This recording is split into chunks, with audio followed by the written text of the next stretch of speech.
Match day 4 has been interesting to say the least in the Premier League. Here are the things that I've took from the match day. Make sure you like, comment, subscribe, I mean. Make sure you turn on post notifications. Without any further ado, let's get into this one.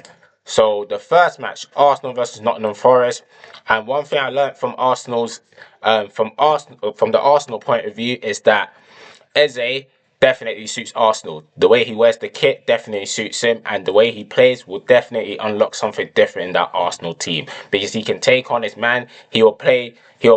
As soon as Gyökeres makes the run, he will literally play the pass, time his pass perfectly so it can release Gyökeres, play to his strengths, and also he allows other players to play the way that they want to play. They enjoy this when Eze is on the pitch. They enjoy themselves. They enjoy playing with it. So yeah, man, Eze unfortunately is going to be a very good signing for Arsenal. He came into the side at the age of 27. He's probably still 27 right now. He's at the prime of his career. And no doubt he's definitely going to elevate Arsenal. So shout out Eze every time.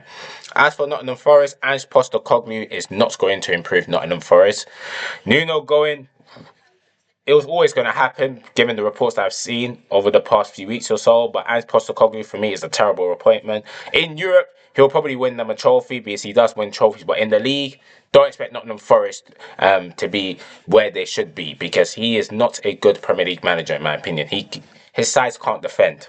They can't defend. Milenkovic and Morelos going to look like Mustafi and Koscielny towards the end of his career, Koscielny, because like I said before, if you're going to play for an Ange side, you need God. You need God because more time or not, you're going to struggle. And it was always going to happen. 3-0 defeat. It was always going to happen. It's always going to get battered. And that's exactly what happened. So you might think I'm harsh. I rate Nottingham Forest's team, but I don't rate the manager at all. So that's just my opinion. Let me know your thoughts down in the comments below. Bournemouth versus Brighton. From the Bournemouth point, Semenyo's going to get double digits in goals and double digits in assists. I genuinely do believe that. He has 5 GA so far this season. I believe he's got 3 goals and 2 assists. And he's playing some of the best football he has played in his career. And previous season, Semenyo has shown that he's one of the best players outside the top 6 sides in the league. Outside the top 6, you're looking at each player who is the best outside the top 6. Now, given that Eze and Isak now plays for top 6 sides, Semenyo is right up there. He is a brilliant player. He can beat his fullback. He can definitely make stuff happen in terms of productivity. He's ball-footed. He is a brilliant, brilliant player. And as for Brighton, I actually like one thing I learned from Brighton is that Brighton is definitely going to cause teams problems because they don't play bad football. They actually play good football. They got players that can make a difference. You got the likes of Matoma that can pop up when needed. Welbeck. I'm not sure if Welbeck played in the game, but Welbeck is definitely one of their most experienced players. So he knows what it takes to perform for a club like Brighton, given that he's played for Manchester United and Arsenal before. And Baleba as well.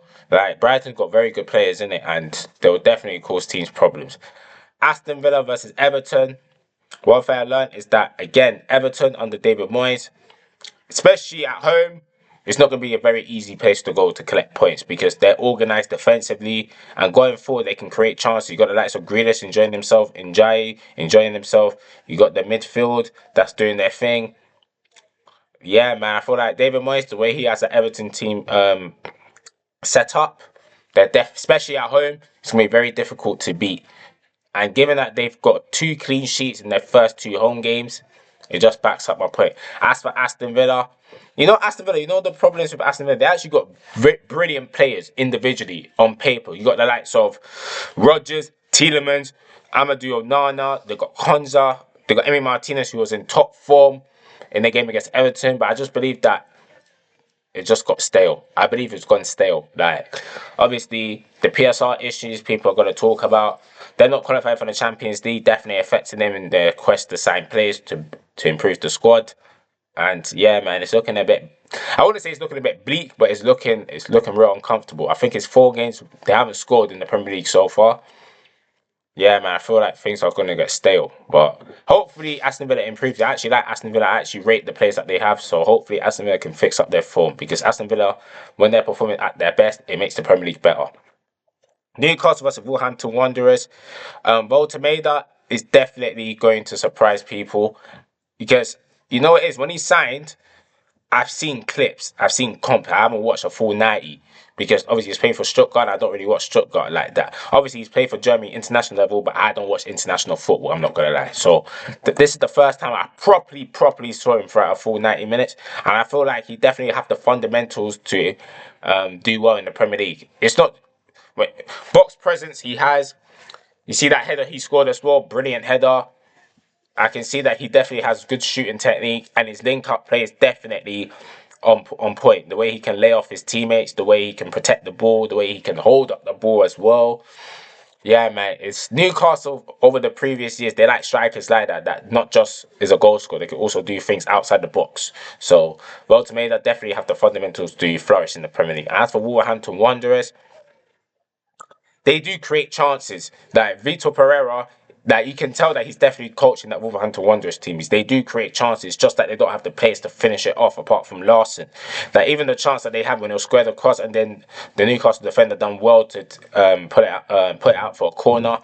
Even the first 30 seconds they had a shot which was saved by a Newcastle goalkeeper. That they do create chances, just they don't finish, you understand? And their style of football can definitely help in terms of them surviving in the Premier League because I actually rate Vitor Pereira. I think he's a good manager still. So, yeah, man, they definitely need to take their chances because if they don't take their chances, it could be looking very bleak for them in the next couple of weeks. So, that's just my opinion on it. Crystal Palace versus Sunderland. I'm gonna do a joint one. Crystal Palace and Sunderland. When they want to, they can actually put out very good defensive performances. Crystal Palace, I'm not surprised. They got the marks of Mark Guehi, Lee Rocks, if I'm not mistaken.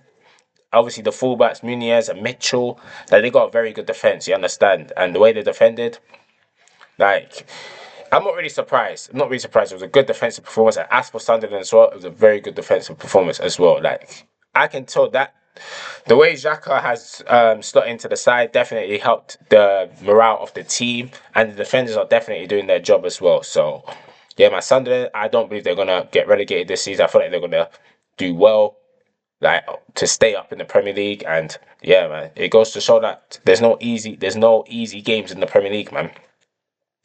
Fulham versus Leeds United. One thing I learned about Fulham is that Marco Silva, even though he hasn't signed that many players, he can still get a tune out the Fulham players that he has in his disposal because they do play good football. They tactically, he sets up his team very well. You got the likes of Bassi who's doing this thing at defense. You got Muniz up top. You got the likes of Emil Smith Rowe that gets games there or there. You got does Adama Traore plays for them as well? Yes, he does. Adama Traore, who could be a threat. You've got Captain Tom Kearney's at the club. Leno in goal. Like, Marco Silva does this thing in terms of getting the best out of the Fulham players that he has right now. And as for Leeds United, obviously Leeds United defensively, I think I underestimated them defensively because they actually have a good defense. Their defensive structure, Daniel Fark, I'm not a big fan of him, but I'll give him credit for that. They're not easy to break. They're not easy to break down. You understand? So they was unlucky to lose the game by on goal, but yeah, man, I think that's things can happen. You understand? West Ham versus Tottenham. What is it? Lewis Bergville. He is a very good player, man. Very good player. I saw glimpses of Bergville when he was at when he was playing last season, but unfortunately Tottenham was doing so bad that no hardly anyone gave him the credit that he deserves, given that Tottenham was playing poor as a whole. But he's actually a very good midfielder. He has a shot on him. He can also protect the ball, make progressive passes. He can carry the ball as well, and I feel like he adds quality to that Tottenham Hotspur team, especially in the midfield. So yeah, man, my stocks are invested heavily in Bergville. Still, Tottenham fans have been telling me for a while, Bergville is a good player, man, and you know I'm starting to see it still. And as for West Ham, defensively, they're all over the place, man. The moment they can see the first goal, they just capitulate. It's almost like the game's over when they can see the first goal. And for me, Graham Potter's not getting the best out of his players. I don't feel like the players wants to play for him. He's picking the wrong lineup, and I'll be very, very surprised if he manages another West Ham game again. So, yeah, and West Ham, unless they get Nuno, they're gonna be in the relegation fight, man. Brentford versus Chelsea. Chelsea, the way you guys start, the way you man play in the first half, It needs to improve ASAP because these things can happen. The second half, you peppered Brentford, but unfortunately, you couldn't get the win because you couldn't seal out the game in the 94th minute. And I feel like a big part of that is because in the first half, you were shaky. Again, in possession, shaky, defensively lacking concentration. Like, for me, they need to improve on their first half performances ASAP, Chelsea. And as for Brentford, they performed well, man. It was a hard fought draw. You understand that the players like of Henderson, wonderful assist, to release Shed, if I'm not mistaken. That was a great finish, by the way. Obviously, Kelleher still unbeaten against Chelsea. Every time he stands between the sticks. Why for that? And yeah, man, I feel like Brentford performed very well. Keith Andrews, his ideas is slowly getting embedded into the Brentford team. So yeah, man, shout out Brentford. And obviously the game yesterday, I think I done a match reaction to that one. Burnley versus Liverpool. I'm gonna do it again. Burnley defensively, you can see the way Scott Parker has grown this side defensively. Yes, it was terrorism football the way they was parking the bus, but you have to do what you have to do to earn points. And unfortunately, they couldn't earn the point because Hannibal, handballed the ball, which gave us the win. And as for Liverpool, one thing I've learned is that the mentality monsters is still in the DNA, which was installed by Jurgen Klopp, is still in these group of players, and that is the most important thing. Keep the momentum going. Despite not playing well, we're getting the wins. And finally, the Manchester United game for Manchester City. Erling Haaland was an absolute joke. He absolutely bullied Manchester United centre backs. And as for Manchester United, Ruben Amorim, his time is probably coming to an end.